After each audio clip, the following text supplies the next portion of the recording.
এই বিড়ালটা খুবই অসুস্থ, প্যারালাইসিসের মতো হয়ে গেছে, হাত পা ব্যাকা হয়ে গেছে আজকে 1 সপ্তাহ যাবৎ।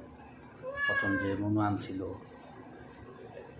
মাথা উঠাইতেই পারে নাই, এখন চিকিৎসার পরে ইনশাল্লাহ একটু সুস্থর দিকে, কিন্তু হাত পাও ব্যাকা হয়ে গেছে, হাতে চলতে পারে না।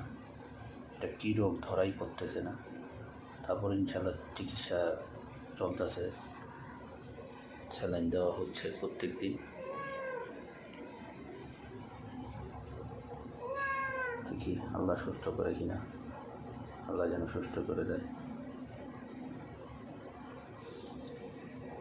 মানুষও যেমন প্যারালাইজ হয়ে যায়, হাত পা বাঁকা হয়ে যায়, তেমনই বিড়ালেরও সেম অবস্থা হয়েছে।